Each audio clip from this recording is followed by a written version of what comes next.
Le sport n'est pas neutre et le sport n'est pas apolitique. La mesure d'impact non plus n'est pas neutre. La façon de concevoir les pratiques sportives, la façon de concevoir aussi les équipements peut favoriser ou non l'inclusion, peut favoriser ou non la participation des publics.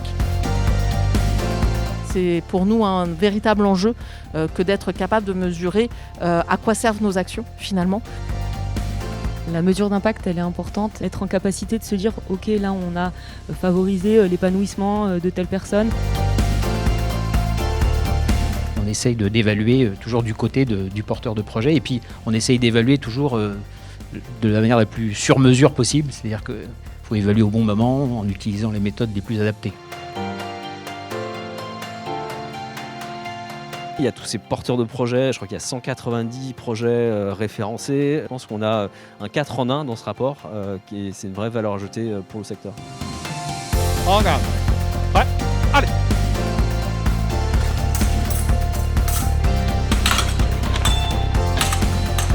L'escrime, au-delà même du sport handi, c'est aussi un sport de réadaptation. C'est un moyen d'inclusion, c'est un moyen de sensibilisation. Gros avantage, on n'a pas à manier le fauteuil. On a à manier son corps. Et on apprend et on réapproprie son corps. Donc faites du sport, faites de votre sport un projet et faites du sport au travail. Voilà. C'est vrai que moi j'ai découvert à la fois l'importance et la diversité et la profondeur des effets du sport sur la société, mais j'ai découvert aussi à travers ce rapport qu'il ne suffit pas de construire un équipement pour que ça fonctionne. Il faut aussi l'animer, il faut aussi le faire vivre. Il faut que chaque événement sportif aujourd'hui ait un volet social et sociétal, mais pour ça il faut en avoir les moyens. Et ces référentiels nous font gagner un temps fou. Je pense qu'ici, après 1 heure de débat, vous êtes tous convaincus, j'imagine, de la nécessité de mesurer. La manière dont on a essayé d'aborder les choses, je dirais que c'était la rencontre entre une volonté et une opportunité. La volonté qui était celle d'utiliser le sport comme vecteur d'inclusion, notamment sur les sujets du handicap.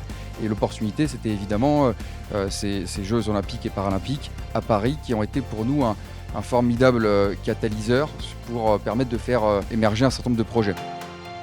Un des constats qu'on a pu faire, c'est que souvent les acteurs pouvaient également être moteurs de cet impact. Des exemples très concrets peuvent être par exemple, rien que durant les Jeux, on s'est aperçu que de nombreuses collectivités étaient plutôt très exigeantes dans la rédaction de leur cahier des charges. Et mine de rien, ça a incité les agences à évoluer et à adapter leurs pratiques en termes d'inclusion, d'accessibilité ou de durabilité. On voit bien qu'à travers toutes les initiatives qui sont décrites dans le rapport et tout ce que vous faites, on a énormément de possibilités de faire des choses qui ont un vrai impact.